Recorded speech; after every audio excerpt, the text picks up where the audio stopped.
Hello friends, स्वागत है आपका एक बार फिर से आपके अपने लीगल चैनल में। दोस्तों, आज की इस वीडियो में जो कुछ मैं आपको बताऊंगा इसे ध्यान से सुन लेना। बहुत सारे लोग ऐसे में गलतियां कर रहे हैं, फंस रहे हैं या फिर अपना टाइम वेस्ट कर रहे हैं। आज की इस वीडियो में दो कानूनों को बिल्कुल स्पष्ट करूंगा मैं आपको, जिसके बारे में बिल्कुल भी क्लैरिटी नहीं है, मुझे ऐसा लगता है, क्योंकि हर रोज ऐसी क्वारीज हमारे पास आती हैं। देखिए दोस्तों, जब एक पुलिस केस होता है तो पुलिस केस होने से पहले आपकी पत्नी एक कंप्लेंट देती है।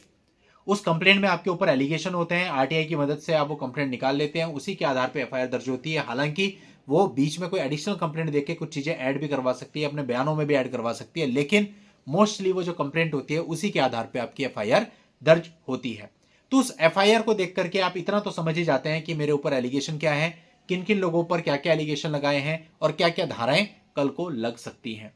अब बहुत सी बार ऐसा होता है कि आपके पास उनके अगेंस्ट, उसके एलिगेशन के अगेंस्ट बहुत सारे एविडेंस या प्रूफ होते हैं।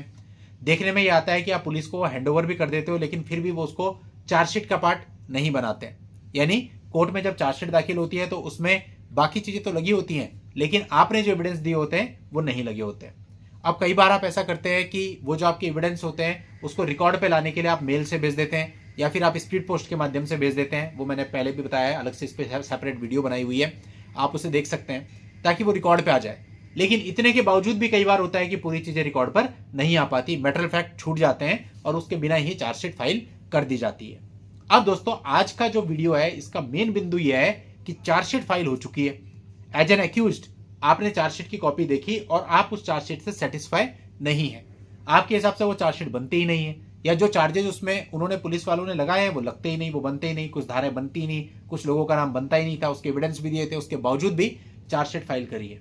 तो क्या कोर्ट में चार्जशीट आने के बाद एक्यूज्ड कोई ऐसा तरीका है कि उस पूरी चार्जशीट को ही चैलेंज कर दे? तो दोस्तों, ऐसा तरीका है और ऐसे दो तरीके हैं। आज ये दोनों तरीके मैं आपको बताने वाला हूं। वीडियो को अंत तक देखते रहिएगा, ध्यान से समझिएगा, तब आपको सारी चीज समझ में आ पाएगी। और अभी तक भी आपने चैनल को सब्सक्राइब नहीं किया है तो चैनल को सब्सक्राइब करके नोटिफिकेशन बेल पर जरूर क्लिक कर ले, ताकि इस प्रकार की जानकारियां निरंतर आपको मिलती रहे। दोस्तों, जैसे कि आप जानते हैं 2023 में क्रिमिनल लॉज में चेंज हुआ और सीआरपीसी की जगह आ चुका है बीएनएसएस। तो बीएनएसएस के अकॉर्डिंग 193(9) पहला ऑप्शन है। ये दोस्तों जो है ये फर्दर इन्वेस्टिगेशन के लिए मींस, अगर आपको ऐसा लगता है कि आपकी चार्जशीट में सभी चीजों को कवर अप नहीं किया गया, मैटरल फैक्ट्स को छोड़ दिया गया, तो आप मैजिस्ट्रेट कोर्ट में जहां पे आपकी चार्जशीट फाइल हुई है वहां पर एक एप्लीकेशन दे सकते हैं फर्दर इन्वेस्टिगेशन के लिए, उन सारी बातों को इंगित करते हुए कि साहब ये सारी चीजें हमने पुलिस को बताई थी, रिकॉर्ड है, मेल भी भेजा था, ये स्पीड पोस्ट की रसीद है, उसके बावजूद उन्होंने इन सारे मैटरल फैक्ट्स को छोड़ दिया है और इसमें फर्दर इन्वेस्टिगेशन होनी चाहिए। अब कोर्ट अगर चाहे तो वो पुलिस को बोल सकता है फर्दर इन्वेस्टिगेशन के लिए, रिपोर्ट देने के लिए, साथ ही साथ टाइम लिमिट भी फिक्स कर सकता है 90 डेज की, कि 90 डेज के अंदर ऐसी इन्वेस्टिगेशन को उनको पूरा करना है और रिपोर्ट देनी है। कुछ मामलों में कोर्ट के अप्रूवल पर इस टाइम लिमिट को एक्सटेंड भी थोड़ा किया जा सकता है। अब दोस्तों, यहां पर इस एप्लीकेशन के द्वारा फर्दर इन्वेस्टिगेशन के लिए आवेदन कर सकते हो, लेकिन इसके बाद ये कोर्ट की डिस्क्रिप्शन पे है कि कोर्ट आपके आर्ग्यूमेंट सुने, आपकी एप्लीकेशन पढ़े और उसको उसमें अगर मेरिट लगती है तो वो पुलिस को ऐसा आदेश कर सकती है, नहीं लगती तो आपकी एप्लीकेशन खारिज भी हो सकती है। और अगर खारिज हो जाए तो फिर आप इसको चैलेंज भी कर सकते हो आगे सेशन कोर्ट में। अब दोस्तों, जब सीआरपीसी था तो इसी धारा का नाम हुआ करता था 173(8) 173(8) सीआरपीसी। अब बीएनएसएस के अंतर्गत इसी धारा का नाम हो गया है 193(9). तो ये हो गया पहला ऑप्शन। अब दूसरा ऑप्शन आता है री इन्वेस्टिगेशन। दोनों चीजों में फर्क है। पहले हमने बात करी फर्दर इन्वेस्टिगेशन पे, अब हम बात कर रहे हैं री इन्वेस्टिगेशन पे। 90% लोग इन दोनों के बीच में कंफ्यूज हैं।